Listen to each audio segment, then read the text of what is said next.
भक्तवत्सल भगवान की जय हो।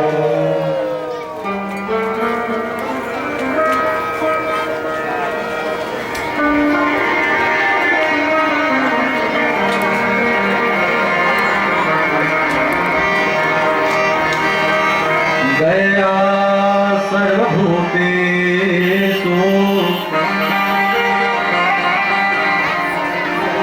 संतुष्टिया येन वा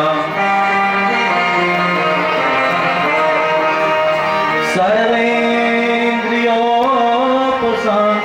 च तुष्टित्या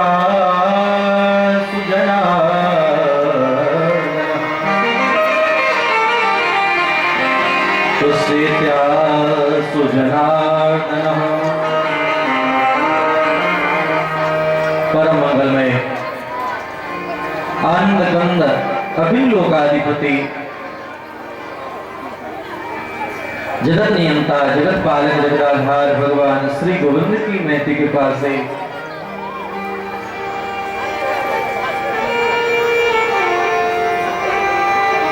आज पुनः हम लोग कन्ही ग्राम में मोहन कुंवर जी के निज निवास स्थल पर विराजमान होकर ये जो सप्ताह की कथा का अनुष्ठान प्रारंभ हुआ है, इस कथा के चतुर्थ दिवस के पावन शुभ बेला में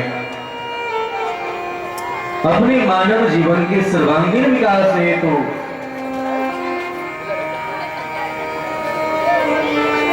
भगवत कथा श्रवण करने हेतु इस कथा पंडाल में उपस्थित है।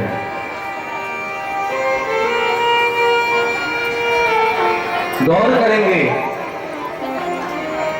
ये भागवत कथा किसकी कथा है। बातचीत ना करें, जब कथा प्रारंभ हो जाए तो सब लोग स्थिर हो जाया करें।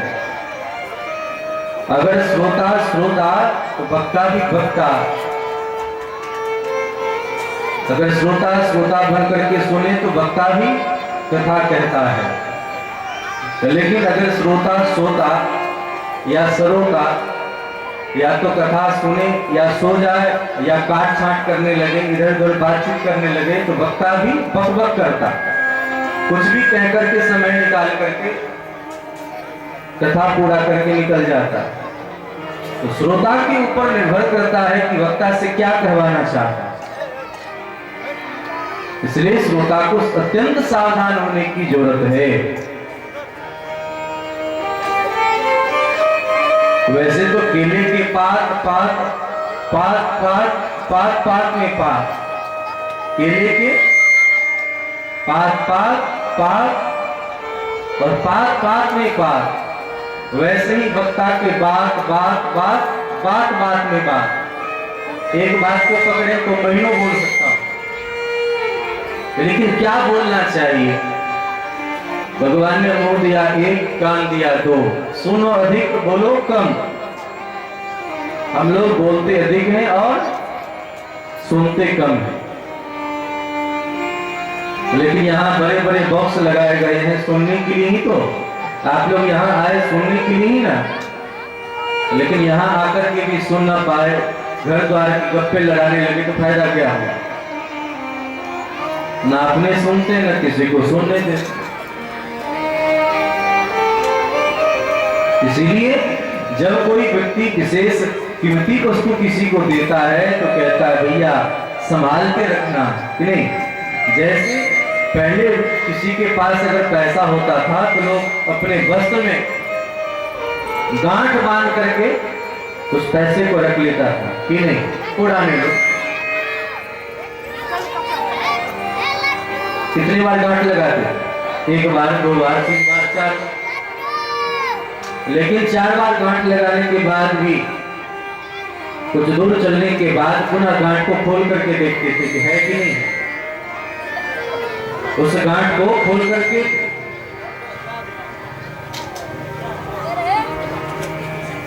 उस गांठ को खोल करके देखती थी कि है कि नहीं, कि खो गया।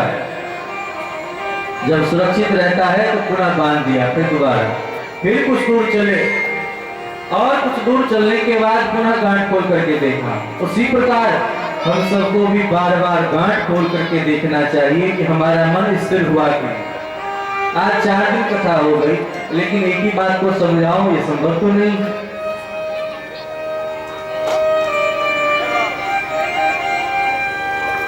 ये मन बड़ा बाकी है, इसीलिए शास्त्र में बार बार कहा गया है कि मन को सावधान करो।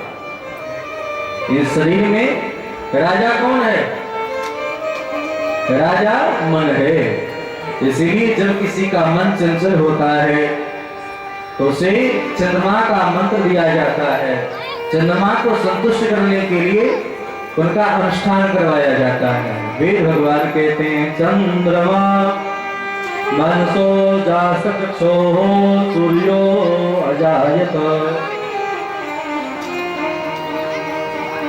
जिसका चंद्रमा विपरीत होता है उनका मन ही चंचल होता है। जैसे चंद्रमा बढ़ते घटते रहता है उसी प्रकार हमारा मन भी अनेक प्रकार की कामना को करता है, नहीं करता। कभी बहुत बड़ा बन जाता है, कभी धीरे धीरे अत्यंत छोटा हो जाता है। उसी प्रकार कभी कभी अपने आप को हम लोग भी बहुत बड़े राजा मानने लगते हैं और कभी कभी सबसे बड़े भिखारी मानने लगते हैं। मेरे पास कुछ नहीं है।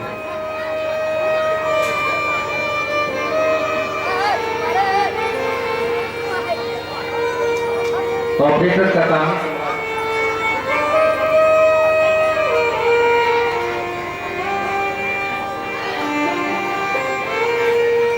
तो जब तक राजा संयमित नहीं होगा, राजा अगर ठीक नहीं होगा तो प्रजाजन कैसे होंगे? ध्यान दें।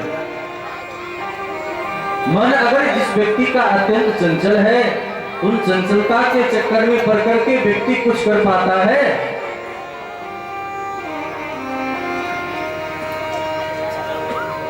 एक कथा में जो नहीं कि आप खूब घंटों घंटों कथा सुना, अरे जीवन भर कथा सुना कुछ नहीं हुआ, लेकिन एक बात गांठे बांध ली कल्याण हो। न जाने कौन से गुण पे दयानिधि बीज जाते हैं। जन्म जन्म मुनि यतन कराही,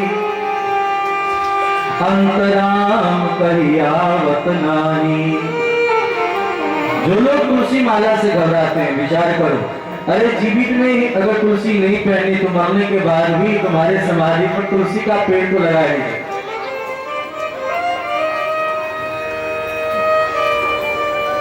जीवन भर भले ही राम नाम सत्य है, बोलो ना बोलो,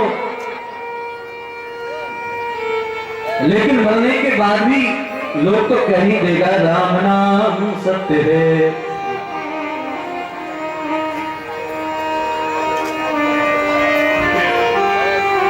तो बुद्धिमान व्यक्ति वही है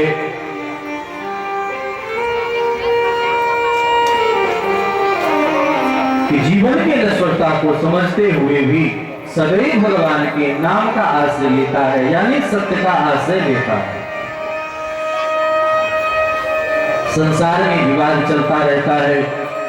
भगवान कौन?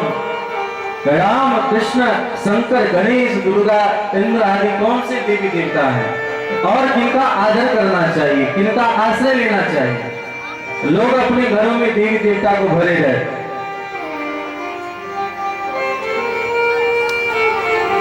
तब तक भरे रहते हैं जब तक ज्ञान नहीं होता। लेकिन शास्त्र बार बार कहता है सर्वधर्मान परित्यज्य पादमेकं रक्षति। सर्वधर्मान परित्यज्य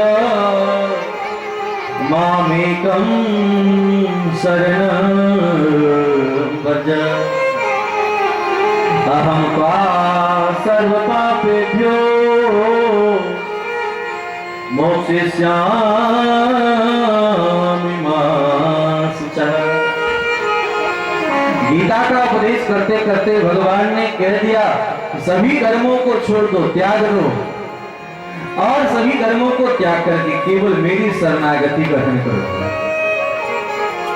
भगवान ने क्यों कहा धर्म को छोड़ देने के? क्योंकि संसार में आजकल लोग अधर्म को ही धर्म मान रहे हैं। जो धर्म नहीं है उसे ही धर्म मान करके अगर चलेंगे तो काम बनेगा?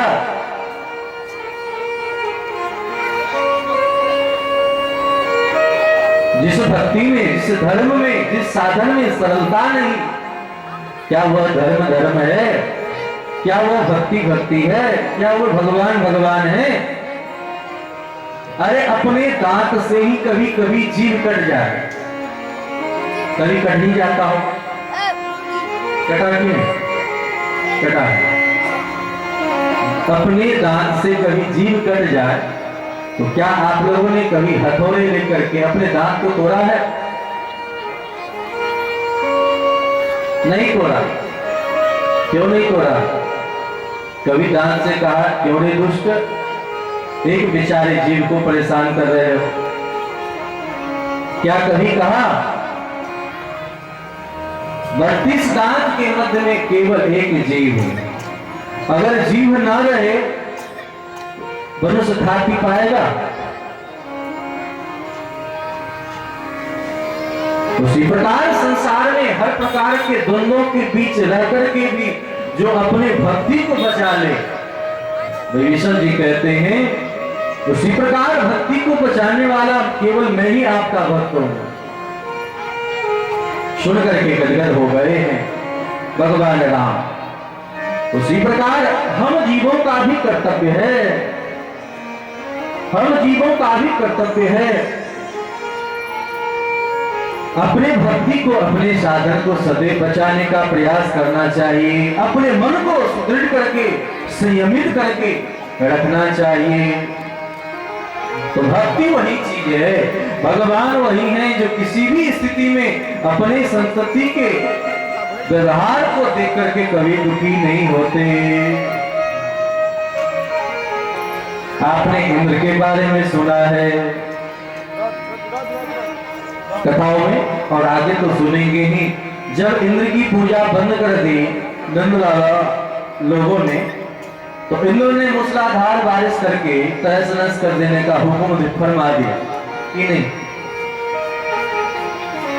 ये कोई देवी देवता है, कोई पूजा करे तो बहुत अच्छा, पूजा ना करे तो नाराज हो जाए, ये कोई भगवत्ता नहीं है। भगवान शिव, ये कौन सी भक्ति है? भगवान शिव की आराधना करने वाले, अरे अज्ञानी व्यक्ति, एक छोटा बच्चा आपसे हट करे कि नहीं मुझे चाकू चाहिए, चाकू चाहिए, तो आप चाकू देंगे? लेकिन भोलेनाथ से एक राक्षस ने वरदान मांगा कि जिसके सिर पर हम हाथ रखें भस्म हो जाए।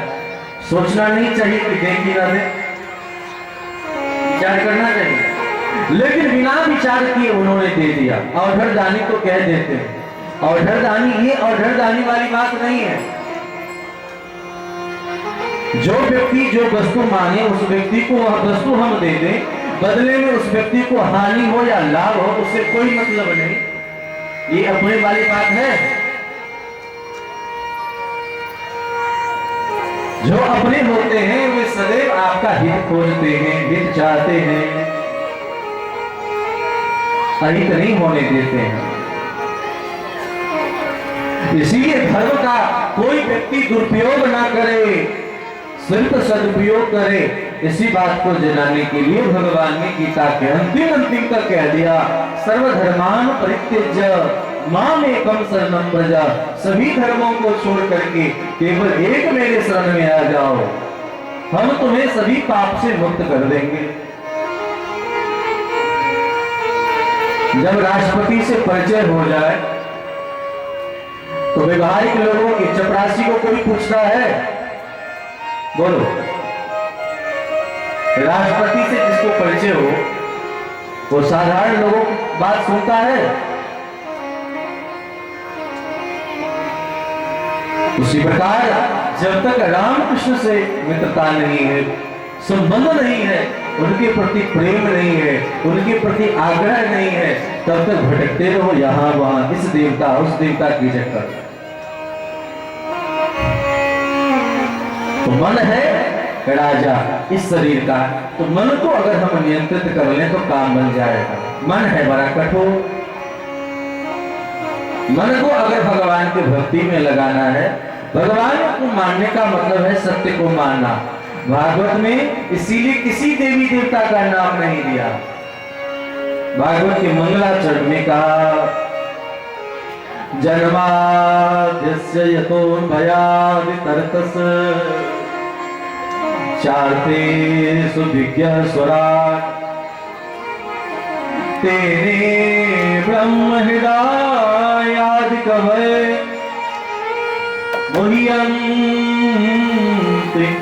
यत् सूर्यः तेजो वारिमृदां यथा विनिमयो यत् त्रिसर्गो मृषा धाम्ना स्वेन सदा निरस्तकुहकम् सत्यं परं धीमहि। हम उन सत्य स्वरूप भगवान के चरण कमल में वंदन करते हैं जिनकी सत्ता प्रेजेंट पास्ट फ्यूचर में है, यानी पहले भी था, आज भी है और आगे भी रहने वाला है। पश्चानिसम जगदिदं क्षणभंग निष्ठम वैराग राग रस को भव भक्ति सत्य व्रतम सत्य परम सत्यम सत्य सयोनीतम सत्य सत्य सत्यमित सत्य नेत्रम सत्यात्मकं त्वां शरणं प्रपन्ना।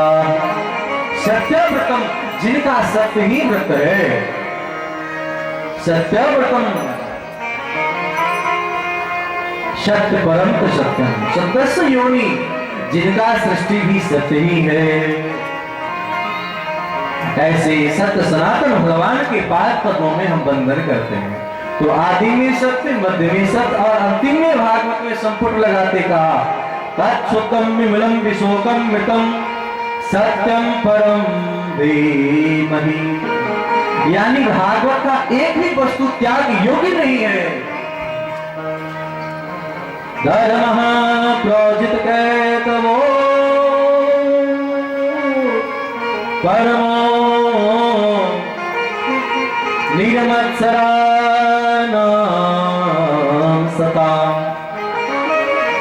वेद्यं वास्तव मातृवस्तु शिवदं तापत्रयोन्मूलनम्। उन तापत्रयों को उन्मूलन कर दे। हम आप जो दैविक भौतिक ताप से जल रहे हैं, इन तापों से जो मुक्त कर दे वह है भागवत कथा। इसलिए भागवत कथा में धर्म के बारे में नहीं कहा है, परम धर्म के बारे में कहा है। सवै पुरुषां परो धर्मो यतो भक्ति रदोक्षजयी अहितुक्य प्रतिहता ययात्मा संप्रसिद्धति। हम भक्ति करते हैं और भक्ति करने के साथ साथ बदले में वस्तु की कामना करते हैं कि मुझे कुछ वस्तु मिल जाए।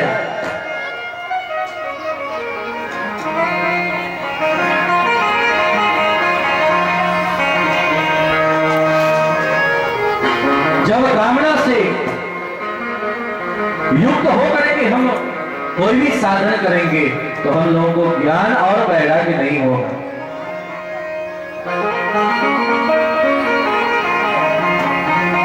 जो सेवक, जो नौकर काम तो करता है और बदले में पैसा लेता है, उसके प्रति प्रेम रहता है। काम करता है और बदले में पैसा ले ले तो उसके प्रति स्नेह नहीं रहता है जितना होना चाहिए। लेकिन काम तो करे लेकिन बदले में कुछ याचना ना करे, कुछ ना मांगे, उसके प्रति और अटूट प्रेम बन जाता है कि नहीं। उसी प्रकार हम भगवान के सामने भक्ति करें, साधन करें, समर्पण करें, लेकिन बदले में कुछ मांगे नहीं। लेकिन भगवान के सामने हम लोग दिन रात भिखारी के जैसे हाथ फैलाए रहते हैं। भिखारी को देख करके हर एक व्यक्ति फटकार लगाता है कि नहीं लगाता? भिखारी को देख करके आपका मन कैसा हो जाता है? मन खुश होता है? कितने लोगों का मन खुश होता है, जरा हाथ उठाएं।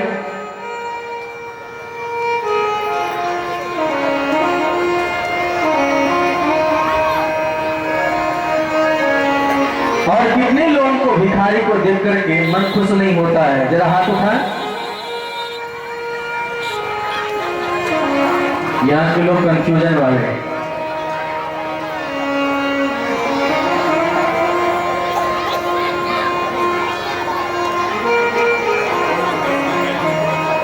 अर्थात एक नियम बना लें कि कभी भी भगवान के पास हम जाएं तो कुछ मांगे ना। कितना तो कर सकते हो, किसी भी मठ मंदिर में जाओ तो जाकर के सीधा सीधा आंख मत बंद करो, तो मंदिर जाकर के लोग आंख बंद कर लेते हैं। अरे वहां तो देखने के लिए गए और वहीं जाकर के आंख बंद कर लेते हो, क्या फायदा होगा।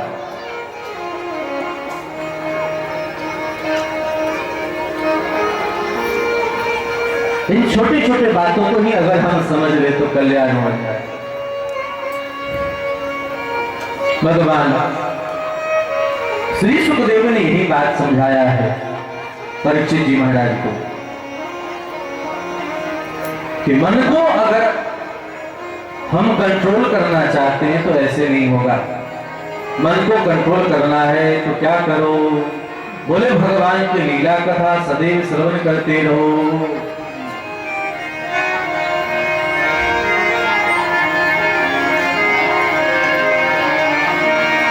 प्रभु दीन दयालु हरि कारण रहित दया, तुलसीदास सतताहि भजू चारि कपट जन जा। तो मन को अगर कंट्रोल करना है, स्थिर करना है, तो मन जल्दी स्थिर नहीं होगा। अगर आप चाहते हैं कि हम इन सब से अलग होकर के भगवान को प्रसन्न करें तो क्या करना चाहिए। अरे शमशान से आने के बाद भी वैराग्य होता है तो ठंडा हो जाता है। अन्य कार्यों में भी वैराग्य होता है। जैसे किसी स्त्री, जब कोई स्त्री किसी बच्चे को जन्म देती है और जन्मत मरत दूसरा दुख होई, बच्चे के जन्म देते समय जितना कष्ट होता है अगर वह याद रहे तो पुनः बच्चे को जन्म देंगी। वैराग्य होता है लेकिन पुनः उस वैराग्य को भूल जाती है। लेकिन भगवत कथा में इतना शक्ति है, कथा सुनो तो स्वाभाविक ही वैराग्य होने लगता है, वैराग्य हो जाता है। लोहे का अगर कोई औजार बनाना है तो लोहार क्या करता है, लोहार क्या करता है, पहले लोहे को सीधे सीधे हथौड़ा नहीं लगाता है, पहले उसे गर्म करता है। जैसे ही लाल हो जाए फिर हथौड़ा से पीटता है और पीट करके जिधर मोड़ना है उधर मोड़ देता है। उसी प्रकार भगवान की कथा सुनाओ, भगवान की कथा सुनाओ। कथा सुनते सुनते जैसे ही लोहा गर्म हो जाए, ये गर्म करना ही है, ताली बजाना गर्म करना ही है। अरे अभी नहीं, ये ताली बजाते हैं, ताली बजाने से क्या होता, पूरा अंग पुलकित हो जाता है। और जब अंग पुलकित हो जाता है, कीर्तन करते करते हम प्रफुल्लित हो जाएं, उस समय बैरा का हथौड़ा लगा दो। जैसे ही बैरा का हथौड़ा लगेगा सब कुछ संसार बिल्कुल तुच्छ लगने लगेगा और आप सत्य का अनुसंधान करने लगेंगे। वैराग्य होने का और कोई साधन नहीं है। काम, क्रोध, मद, मोह, लोभ पर विजय प्राप्त करना इतना सरल नहीं है। अगर आप चाहते हैं कि इन सब पर हम विजय प्राप्त कर ले, तो विजय प्राप्त करने का सरल साधन है भगवान की मंगलमय कथा। इसलिए प्यारी कथा श्रवण कराना चाहिए। अपने मन को बार बार इस प्रकार श्रवण कराने से ही काम बनता है। भगवान की प्यारी कथा हम लोग को इसलिए श्रवण करना चाहिए। जिस भागवत कथा को हम आप श्रवण कर रहे हैं उस कथा के बारे में हम लोगों ने श्रवण किया कि किस स्थिति में वेदव्यास जी महाराज ने जगत के कल्याण के लिए इस कथा को कहा है और इस कथा को कहने से काम बन गया है।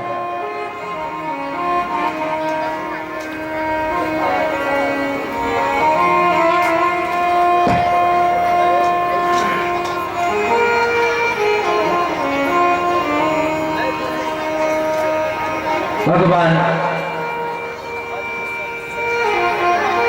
श्री सुखदेव जी महाराज प्रकट होते हैं और भगवान के मंगल में चरित्र को श्रवण करके पढ़ करके ऐसे धर्मात्मा परीक्षित जी को श्राप लगने पर कथा श्रवण करा रहे हैं। जब परीक्षित जी महाराज को कोई उत्तर देने वाला नहीं मिला, कोई उत्तर नहीं दे पा रहा है, तो क्या करते? आज सब मिलकर के भगवान को पुकारे हैं, हे करुणाशील भगवान, आप हम पर कृपा करें, और भगवान के पादु प्रकट हो रहे हैं।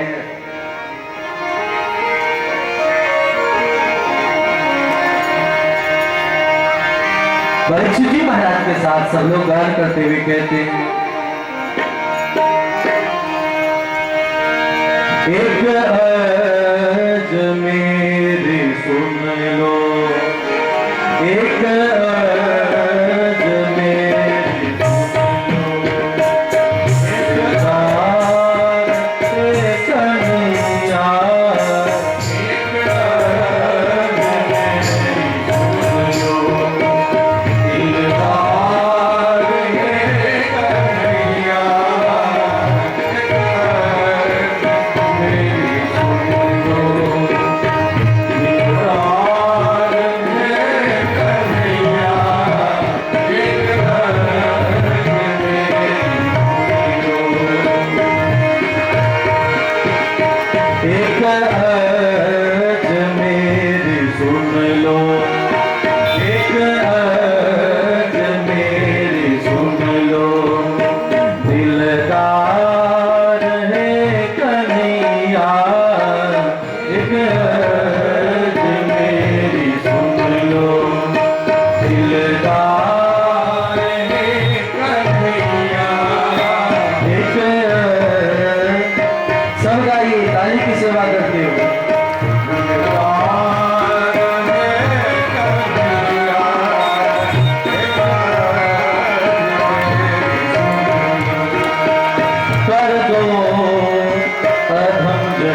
एक हिस्ट्री कहता हूँ ताली बजाने के लिए।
दोनों हाथ उठा करके ताली बजा करके नृत्य करोगे तो सारे रोगों से छुटकारा पा जाओगे।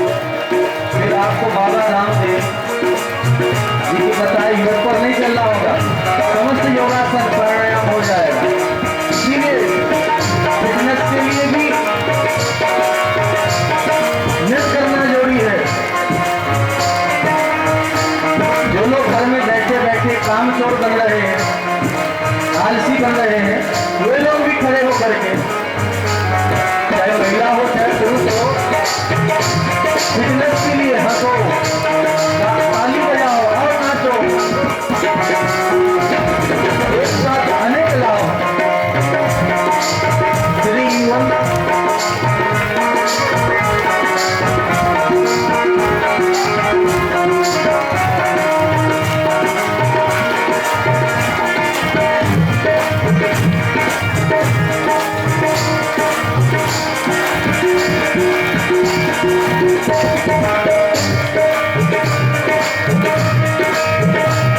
अच्छा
Thank you.